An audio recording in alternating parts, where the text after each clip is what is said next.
Hey guys! Magandang gabi! Welcome back po dito sa Gandara sa YouTube channel for Showbiz Update. Andito na naman nga po akong muli, nagbabalik. Wala na pong iba ang nagmamaganda at lukarit ninyo kachismosang Kimpaw araw-araw na nambubulahaw sa inyo upang magatid ng latest update and fresh happenings patungkol po kina Kim Chu and Paolo Avellino. And syempre para po sa gabi ito, tatalakayin natin yung pagkapanalo nga ni Kimi. Grabe ang mga fans talaga naman po, yung mga silent fans ng Kim Pao. Alam nyo, mas nakakatawa mga silent fans ng Kim Pao. Kasi todo po talaga yung effort nila kina Kim and Paolo. Silent pero matalas, matalim ang mga yan. Grabe yung support kila Kim and Paolo. Lalo na kay Kim ngayon na muli nakatanggap na naman nga po ng parangala kasi sa as of now ay number one si Kim Chu, hindi ba? Sa ano most beautiful pieces 2025. And of course, tatalakayin din natin ang mga paayudas nitong si Ate Wilma Dasens. Siyempre, medyo tahimik ngayon ang Kim Pao. Pero may bumabawi naman para po sa atin. Huy, grabihan nga yun. Anyway, bago po tayo mag-start sa mga hindi pa nakaka-subscribe dito sa ating channel, pakiclick lang po na subscribe button natin at notification bell na nandiyan sa baba para mag-updated po kayo at ma-notify tuwing may bago po tayong chika at balita hinggil po sa Kimpaw. Basta mga balita na may kinalaman po kina Kim Chu and Paula Avellino, sagot na po natin yan. And eto na nga, nais kong simulan yung ating update patungkol po dito sa talaga naman pong patuloy na pagpapakita nila Paula Avellino. Hindi lang po ni Pau, si Kim Chu din, silang dalawa, ng Kim Pao na they are real. Alam nyo, mas tumatatag po ang relasyon talaga nilang dalawa. Sabi ko nga, 'di ba, from patibay ng patibay to talagang matibay na, subok na at hindi na po magigiba pa. So, nakakatuwa na nandito na po tayo sa parting yan. Kumbaga sa 100%, nasa 75% na tayo. So, paano yan? Konting tumbling na lang. Kaya, kapit lang po. Alam niyo naman, habang tayo palapit ng palapit sa finish, tawag dito, sa dulo, ay mas parami ng parami yung mga circumstances, hindrance, at mga kung ano pang delubyo na ibibigay po sa atin na pagsubok. Kung tayo nahihirapan, paano pa kaya sila Kim and Paolo? Pero ganun pa man, nakakatawa po ang Kim Pao. Kita nyo yan? Sweetness nila Kim and Paolo. Detalyadong po ito. So, ito na nga, i-share ko po sa inyo another Dilulo series natin as a Kim Pao fans. Nakadetalyado nga po ito na nakita natin sa Blue Up. So, ayan, kung babasahin nyo nakalagay dito, relating to marriage or the relationship between a married couple. Nakalagay po rito, conjugal loyalty. So, kung conjugal, lamang pong pag-uusapan natin, narito iniisa-isa. Abay talaga nga naman yan. Pag resibo at ebidensyas, huwag niyong hahamunin ang mga fans. Ang mga Kimpaw fans, maraming naka-stack yan. So, eto nga. Ayan, iisang sasakyan ang first picture ng Kimpaw. Kasi iisa lang yung keys na nakalagay ito. Iisa lang yung keys. Iisa lang yung key. Kanino kayang sasakyan ang gamit. May kapag nagja-jogging nga sila or nagbabike, hindi natin alam kung kanino, kung tig-isa ba sila ng car or iisa lang. Pero dito, based dito, isa lang yung susi. So, baka magkasama sila sa car tapos punta. May sunduan na lang pong nagaganap. Anyway, ito, you beside me always po ang Kim Pao. At hindi lang you beside me. Tingnan mo naman yung akboy na yan ni Paolo Avellino. Oh.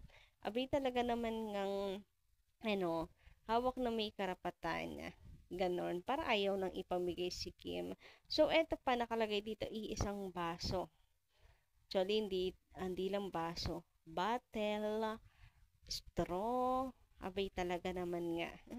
Ayan o, hindi nyo mapaghahanapan ang fans. Meron po yung mga nakatago sa baul ng mga resipos. Dito naman sa isa, nakalagay, allowed ang CP sa isa't isa. Parang iisa nga yung phone na ginagamit nila. Biruin mo, si Kim yung nagbigay ng phone or nagabot ng phone kay Pao kasi parang may tumawag. So, yung totoo, ganyan.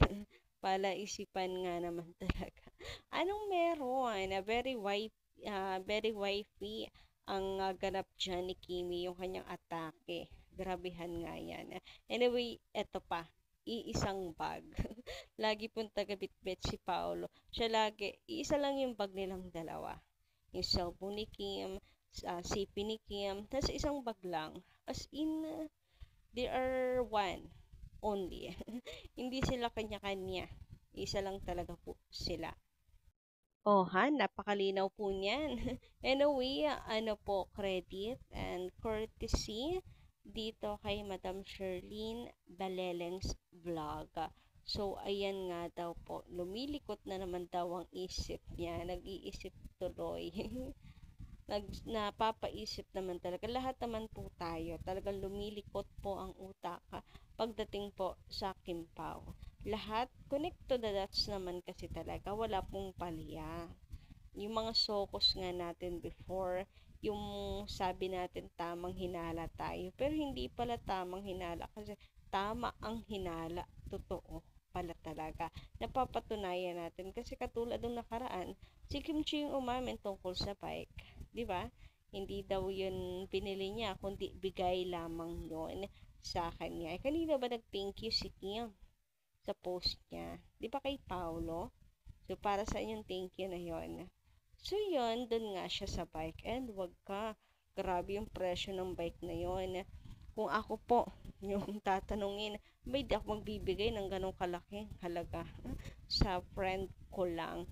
As in, super talaga po yun. May label po talaga itong Kimpaw na to.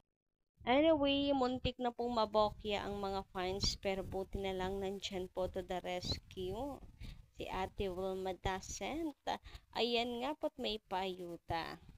May pagtanong kay Kimi kung saan daw ito. Para gusto daw po niyang magwalwal dyan.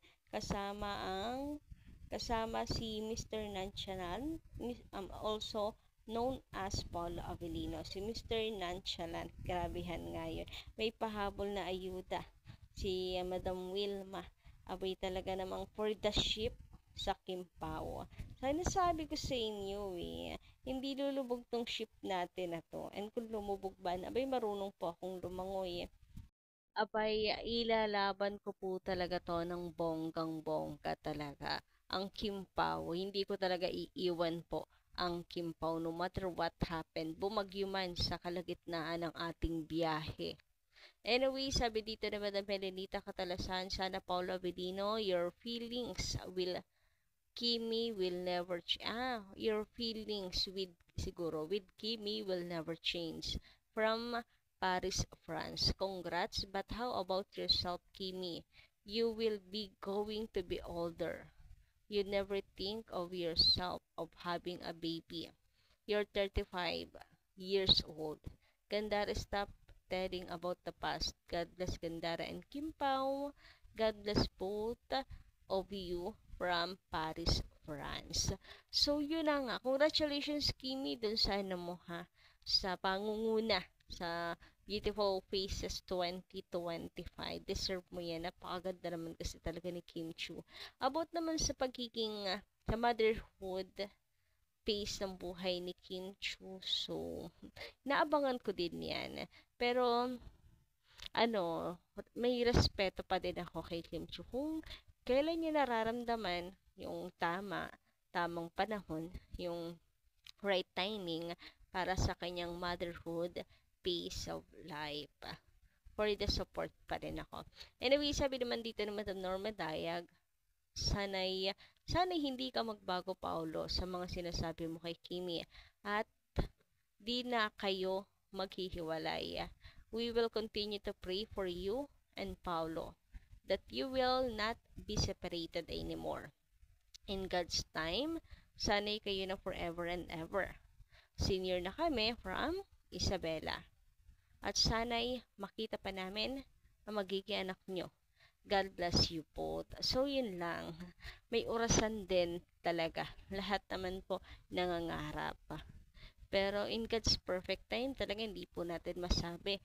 Yung pag ano nga po ng Kimpaw partnership, katrabaho, tagal, dekada po yung inintay ng lahat. Inintay lalo na po ni Paolo Avellino bago po naghanap. Pero, ang ganda ng timing. 'Di ba? Kasi kung noon pa ito pumotok, nako, sirang-sira ang pangalan ni Kim Chiu. Basta mali kung pumutok po agad. Something negative yung mangyayari. Pero dahil God's timing and alam naman natin, pag God's timing, it's perfect time. So, masaya. Masaya tayong lahat. So, yun lang po ang ating update. Thank you so much guys sa pakikinig and good evening. Kita-kits sa susunod nating balita. Maraming salamat.